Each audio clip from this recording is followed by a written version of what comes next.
하나님 말씀 예레미야 17장 7절로 8절입니다. 두 구절만 읽겠습니다. 그러나 무릇 여호와를 의지하며 여호와를 의뢰하는 그 사람은 복을 받을 것이라.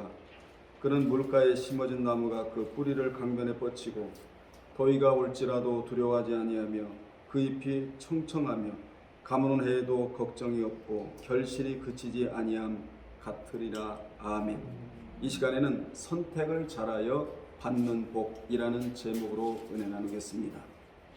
선택을 잘해야 복을 받는다는 내용입니다.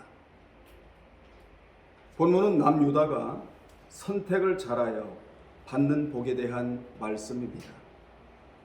이 선택은 바로 저와 여러분이 해야 할 선택입니다. 그 선택의 길은 두 가지로, 하나는 저주의 길이고 또 하나는 축복의 길입니다. 어떤 길을 선택할 것인가 우리에게 달렸다는 것이지요. 우리 앞에는 생명과 복과 그리고 사망과 화가 우리 앞에 있다고 신명기 30장 15절에서 정확하게 밝혀주고 있습니다. 생명과 복은 짝이지만 사망과 화도 짝이 된다고 말씀하고 있는데, 생명과 복을 받으려면 먼저 말씀의 가치를 알고 그 말씀대로 여호와를 사랑하고 성경에서 길을 내준 대로, 성경은 길이거든요. 그 길을 내준 대로 그 길로 걸어가야 하고, 그리고 그 말씀에 순종하면 생존하며 번성하고 천국에 들어가서도 유업이 있다고 신명기 30장 16절에서 정확하게 말씀해주고 있습니다. 그러나 말씀에서 마음을 돌이켜 그 말씀을 듣지 아니하면 사탄의 유혹을 받게 되고, 그러면 사탄을 섬기게 되고, 그러면 반드시 망할 것이고 가난에 들어가서도 그러한 자들의 날이 길지 못할 것이라고 신명기 30장 17절로 18절에서 출애굽 2세대들에게 분명히 말씀해 주셨습니다. 이 말씀은 오늘까지 그대로 이어진다는데 우리가 큰 교훈을 받아야 되는 것입니다. 그렇다면 믿는 자가 선택을 잘하여 받는 복은 무엇이냐? 첫째, 여호와를 의지하며 여호와를 신뢰해야 된다고 말씀합니다. 본문에 여호와를 의지하며라는 말이 나온 뒤에 이어서 여호와를 의뢰하는 말이 나오는데, 이를 역설체라고 하는데, 따라합시다. 역설체. 이를 역설체라고 하는데, 역설체란 다시 반복하여 말하는 것으로 그만큼 중요하기에 다시 한번 반복하여 말하는 것을 역설체라고 말을 합니다. 성경에 이 역설체가 요한복음 6장 33절로 35절에 나오는데, 이 말씀은 이미 요한복음 6장 49절에서 52절까지 말씀하신 것을 다시 한번 반복하는데, 그 말씀은 하나님의 떡은 하늘에서 내려 세상에 생명을 주는 것이니라.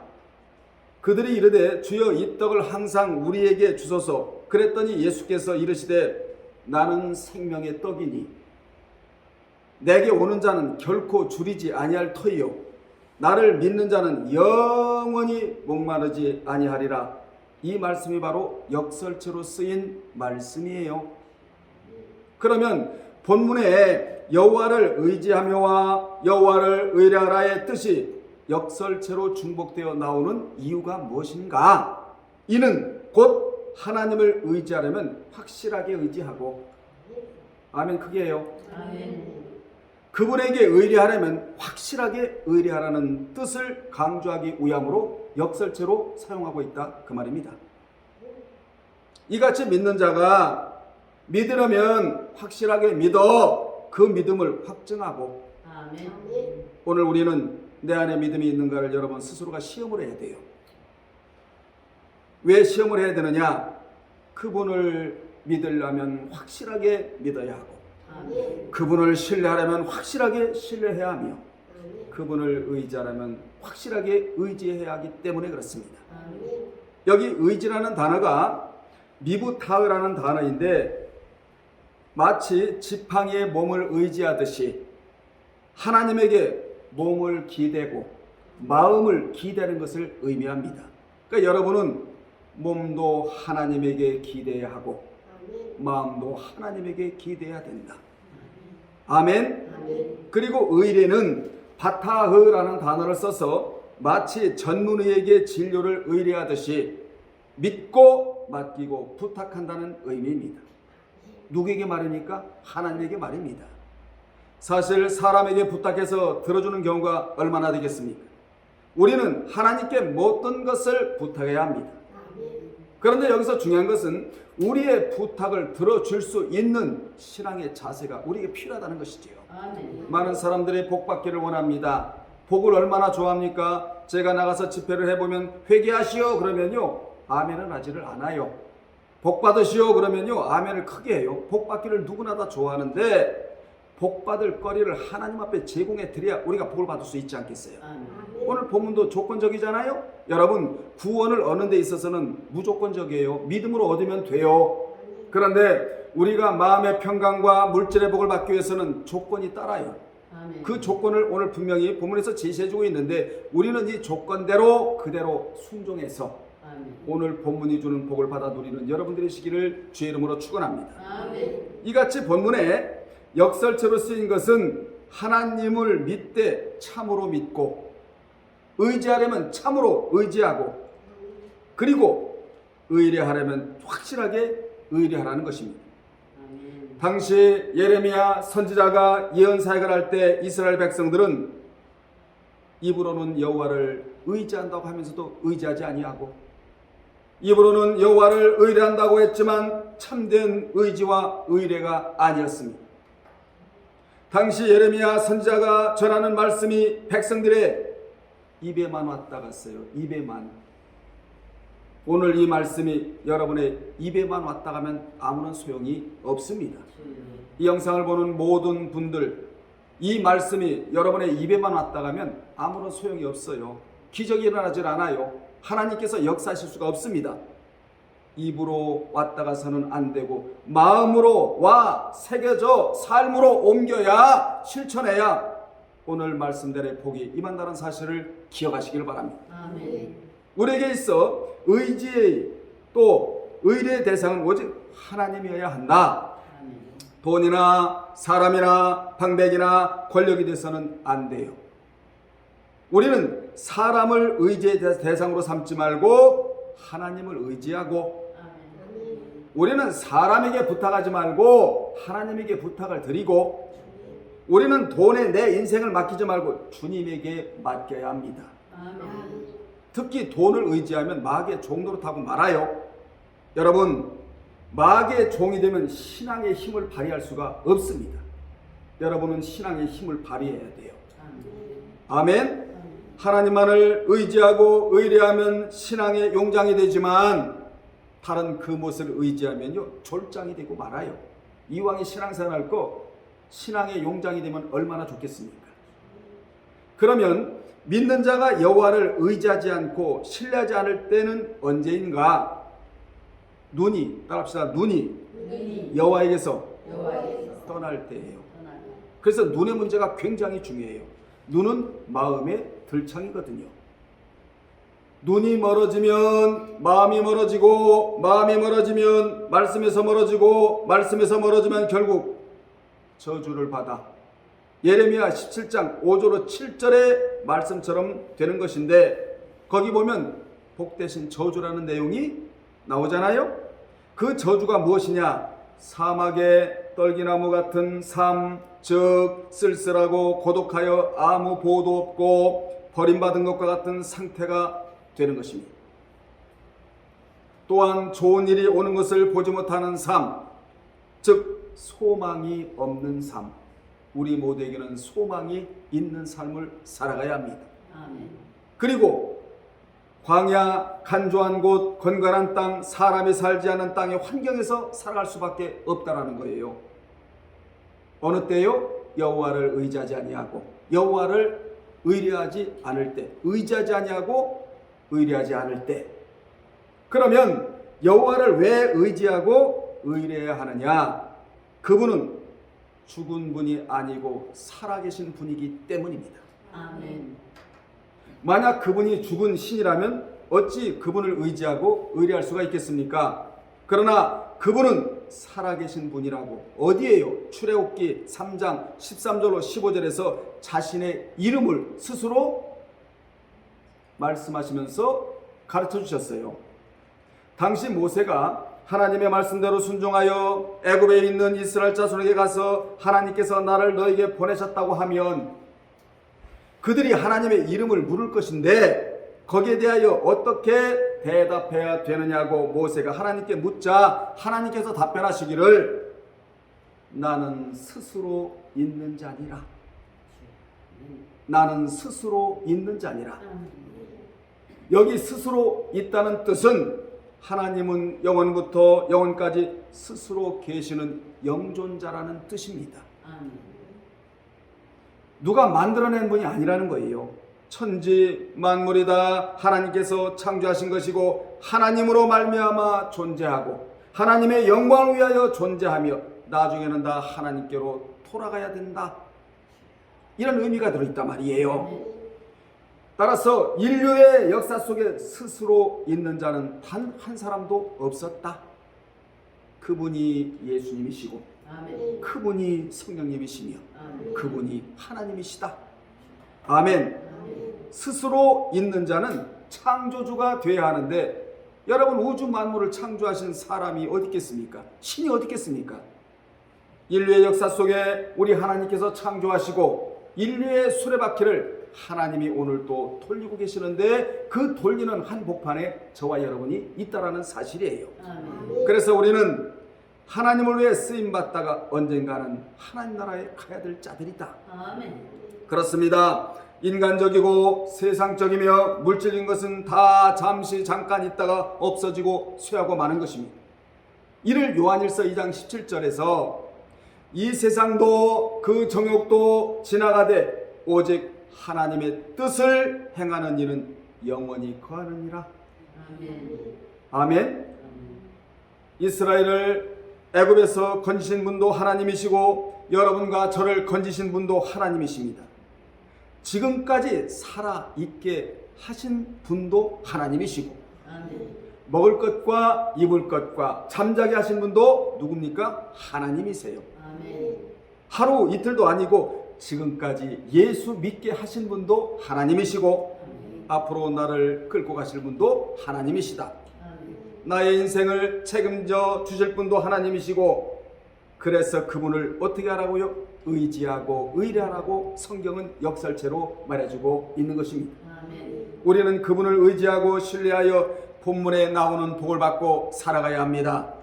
우리는 그분께 모든 것을 맡기고 그분의 인도를 받아 살아야 됩니다. 우리는 그분을 힘입어 그분의 언약의 말씀이 반드시 나의 삶에 성취될 것이라고 믿고 살아야 합니다. 우리는 주의 나라와 나의 미래를 위해 힘을 다하며 수고하며 살아야 합니다. 우리는 모든 것이 하나님께로부터 온 것으로 믿고 감사하며 앞으로 더 좋은 것을 주실 줄로 믿고 살아야 한다 그 말입니다. 아멘. 이런 자는 고난을 만나도 역경을 만나도 환난을 만나도 하나님이 나에게 능력을 덧입혀 주실 줄로 믿기에 마치 젖을 먹는 아이가 어머니를 의지하듯이 하나님 품 안에서 안식을 누리며 살아가게 되는 것입니다. 여러분이 잘 아시는 다윗이 위급할 때 누구를 힘입어 용기를 얻은 줄 아십니까? 당시 다윗과 생사를 함께하며 따라다니던 사람들이 다윗을 배반하고 죽이려고 할 때 그는 그의 하나님 여호와를 힘입고 용기를 얻었다고 사무엘상 30장 6절에서 당시 다윗이 가장 아끼고 사랑하는 사람들이었지만 자기들에게 손해가 오게 되자 이렇게 마음이 변하여 다윗을 죽이려고 했던 것입니다. 여기서 우리는 사람은 의지할 대상이 아니고 사람은 의뢰할 대상이 아니라는 것을 우리는 알 수 있습니다. 사람은 사랑의 대상이 되고 존경의 대상은 될지언정 숭배의 대상이나 의지의 대상이 전혀 아니라는 거예요. 심지어 예수님도 제자들이 떠나고 혼자 계실 때에 하나님을 의뢰하셨다고 요한복음 16장 32절에서 보라 너희가 다 각각 제 곳으로 흩어지고 나를 혼자 둘 때가 오나니 벌써 왔도다. 그러나 내가 혼자 있는 것이 아니라 아버지께서 나와 함께 하느니라. 아멘. 나와 함께 계시느니라. 아멘. 이래야 외롭지를 않아요. 이래야 고독에서 사라질 수가 있는 겁니다. 하나님이 나와 함께해야 여러분 외롭질 않아요. 아멘. 고독감에 사로잡히지를 않아요. 아멘. 그러면 여러분은 누구와 함께 여러분의 인생을 계획하고 누구와 함께 살아가며 누구를 의지하고 살아갑니까? 오늘 이 시간 점검하시기를 주의 이름으로 축원합니다. 아멘.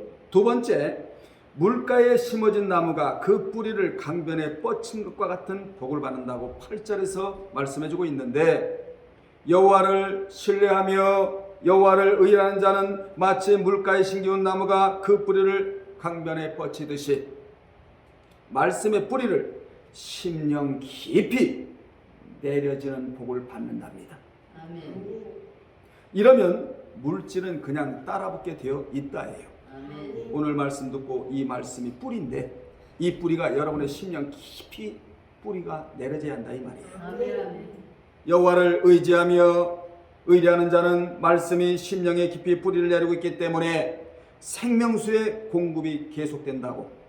주님은 요한복음 4장 14절에서 내가 주는 물을 마시는 자는 영원히 목마르지 아니하리니 아멘. 내가 주는 물은 그 속에서 영생하도록 솟아나는 샘물이 되리라고 분명히 말씀해 주셨습니다. 아멘. 말씀이 심령에 뿌리를 내리고 있는 자는 육신의 물 때문에 고민하지를 않아요. 이것은 다 이방인들이 고민하는 거예요. 이런 자는 어떻게 고민하느냐? 영적으로 살려고 고민을 해요. 아멘. 아멘. 아멘. 육신의 물은 아무리 먹어도 갈증이 나지만 영적인 물은 말씀이잖아요. 이 물은 육신의 갈증의 문제를 근본적으로 해결해 준다는 거예요. 아멘. 하나님은 근본의 문제를 해결해 주시기를 원해요. 우리는 임시적인 문제를 해결받기를 원하잖아요. 하나님은 근본적인 문제를 해결해 주시기를 원하신단 말이에요. 아멘. 그러므로 믿는 자는 따라합시다. 믿는 자는 말씀의 문제가 말씀의 문제가 굉장히 중요하다. 굉장히 중요하다. 최고로 중요한 게 이 말씀의 문제예요. 아멘. 이 믿음의 문제 다음에 오는 것이 곧바로 말씀의 문제인데, 이 말씀의 문제에 실패한 인생은 모든 것이 실패한 인생입니다. 주여. 그가 돈을 갖고 그가 명예를 갖고 대학의 총장이랄지라도 이 말씀의 문제에 실패한 자는 전부 다 실패해요. 그러나 비록 총장이 아니더라도 비록 돈이 없다 할지라도 말씀의 문제에 성공한 사람은 무조건 성공입니다. 아멘. 그러므로 말씀의 문제가 해결된 인생은 무조건 성공한 인생이다. 아멘. 여러분은 적어도 말씀의 문제가 해결이 됐잖아요. 아멘. 성공한 사람들이에요. 아멘. 아멘. 아멘. 우리는 사망적 근심을 하고 살 자들이 아니라 생명적 근심을 하고 살 자들이다. 아멘. 고린도후서 7장 10절에 여러분의 눈을 고정시키기를 바랍니다. 아멘. 거기에 보면 하나님의 뜻대로 하는 근심은 후회할 것이 없는 구원에 이르게 하는 회개를 이루는 것이요 세상 근심은 사망을 이루는 것이니라 라고 말씀하셔서, 그 말씀에 보면 근심에도 두 가지가 있는데 하나는 세상적인 근심이요 또 하나는 하나님의 뜻대로 하는 생명적인 근심인데, 세상적인 근심은 뭐냐? 무엇을 먹을까, 무엇을 마실까, 무엇을 입을까, 이건 세상적인 근심이에요. 그러나 생명적 근심은 바로 살려고 하여도 잘 안 되어서 근심하는 그러한 근심. 우리가 하나님의 뜻대로 살려고 몸부림을 친다 할지라도 잘 안 되잖아요. 하나님께서는 말씀을 다 지키라 하심에도 불구하고 이게 잘 안 되잖아요. 왜 나는 이럴까? 그래도 회개하면서 하나님 앞에 한 걸음 한 걸음 나아가야지. 이런 자가 어떤 자냐? 생명적 근심을 하고 살아가는 자들이다 그 말입니다. 아멘. 잘 믿으려고 하는 근심. 세상적인 근심은 구원에 이를 수 없지만 하나님의 뜻대로 하는 생명적 근심은 회개를 함으로 구원에 이를 수 있다고, 에이스 소테리아, 천국 안으로 쏙 들어갈 수가 있다고 굉장히 중요한 말씀을 해주고 계시는 것입니다. 그러므로 이 말씀은 예수 그리스도를 자신의 구속주로 믿어 영이 중생한 얻는 구원과 하나님의 말씀을 통하여 내 인격이 매일 새롭게 되는 이루는 구원과 천국에 쏙 들어가는 이르는 구원을 알 때에 이런 말씀이 바로 이해가 되는 것입니다. 그래도 여러분은 구원의 3단계를 알고 신앙생활하고 있잖아요. 얻는 구원 요한복음 3장 3절에, 이루는 구원 빌립보서 2장 12절에, 이르는 구원 베드로전서 2장 2절에. 우리는 천국에 이르러야 돼요. 상급을 갖고 이르러야 됩니다. 그래서 천국에 들어갈 때 이삿짐이 뭐냐? 시편 119편 56절에 보면 하나님의 생명의 말씀을 지킨 것, 이것이 천국에 들어갈 수 있는 소유 장만거리인데, 이것을 싸가지고 우리가 천국에 가지 다른 그 무엇도 가지고 갈 수가 없다, 이렇게 돼 있단 말이에요. 아멘. 세 번째, 더위나 가뭄이 없는 복이다. 8절에 여호와를 의지하고 의뢰하는 자는 더위가 올지라도 두려워하지 아니하며 그 잎이 청청하며 가무는 해도 걱정이 없고 결실이 그치지 아니함 같은 복을 받는다고 8절에서 말씀해주고 있습니다. 여기 더위는 고난을 가리키는데, 그 고난이 와도 두려워하지 않는데 이것도 복이라는 거예요. 여러분 두려워하지 마세요. 두려워하지 않는 것도 복인데, 누가 두려워하지 않느냐? 여호와를 의지하고 여호와를 의뢰하는 자는 두려움이 오지를 않아요. 이것도 축복이라는 사실입니다. 가뭄은 더위보다 더 큰 환난을 가리키는데, 가뭄은 오랫동안 비가 오지 않아 나무가 시들고 자라나지 못하는 때를 가뭄이 때라고 그러잖아요. 그러나 여호와를 의지하고 의뢰하며 살아가는 성도들은 고난이 와도 두렵지 않고 오히려 그 잎이 어떻게 되며 청청한 나무 같고, 아멘. 또한 가뭄이 와도 걱정이 없는데 이는 결실이 그치지 아니하기 때문이다. 여러분의 삶 속에 결실이 그쳤습니까? 하나님의 믿음을 주셨잖아요. 하나님을 사랑하는 마음 주셨잖아요. 가정을 주셨잖아요. 여기까지 하나님이 우리를 이끌어 오셨잖아요. 이것이 뭐냐? 결실이 그치지 않은 복을 받았기 때문에 우리가 여기까지 오고 있다, 이 말이에요. 아멘. 그러니 무엇을 만나고 또 무슨 일을 할지라도 우리는 걱정할 필요가 없다. 두려워할 필요가 없다. 왜냐? 여호와를 의지하고 여호와를 의뢰하는 자는 만사 형통이에요. 이 복이 여러분에게 있기를 바랍니다. 물통, 인통, 만사 형통이에요. 하나님을 의지하고 신뢰하고 사는 것이 이성적으로 보면 불합리한것 같지만 절대 그렇지 않습니다. 그분은 충분히 우리가 의지하고 의뢰할 수 있는 가치가 있는 분이에요. 왜요? 스스로 있는 자이기 때문에 그렇습니다. 그분은 창조주이시고 또한 영원 불변하시고 또한 권세가 많으시고 또한 그분의 나라는 영원 무궁하기 때문에 복을 받기 위해서라도 우리는 이 두 가지는 꼭 여러분이 머리에 집어넣어야 한다. 아멘. 결론 내립니다. 성경에 보면 말씀을 의지하는 자에게는 방패가 되어 주셔서 사무엘하 22장 31절에 말씀을 의지하는 자에게는 방패가 되어 주세요, 하나님이. 그리고 시편 91편 2절에 보면 적의 공격으로부터 막아주시고 피난처가 되어 주시며, 다니엘서 6장 23절에 보면 위협에서 구출해 주시고, 이사야 12장 2절에 보면 두려움이 사라지게 하시며, 시편 125편 1절에 보면 어떤 환난이 와도 요동치 않게 해주시고, 이러한 복이 있다라는 사실이에요. 결론적으로 복을 받는다고 오늘 본문에 예레미야 17장 7절에 기록되어 나오잖아요. 오늘은 믿는 자에게 두 가지 선택할 길이 있다. 하나는 저주받는 길이 있고 하나는 복을 받는 길이 있다. 하나님을 의지하지 않고 의뢰하지 않으며 걸어가는 사람들은 저주를 받지만, 하나님을 어떻게 하고 의지하고 의뢰함으로 복을 받는 길이 있다. 아멘. 아멘. 아멘. 그러므로 우리는 5절로 7절 안에 들어가면 안 돼요. 어디로 들어가야 되죠? 5절로 몇 절이죠? 6절에 들어가면 안 되고 7절로 8절 안에 들어가는 자가 되어야 한다. 아멘. 그 안에 들어가는 자는 어떤 자냐? 말씀의 뿌리를 심령 깊이 내린 자다. 그런 자는 더위나 가뭄이 와도 걱정할 필요가 없다. 왜냐? 결실이 그치지 않은 자이기 때문이다. 이러한 복을 받는 여러분들이 되시기를 주의 이름으로 축원합니다. 기도하겠습니다. 하나님 아버지, 우리 앞에 선택할 길이 있습니다.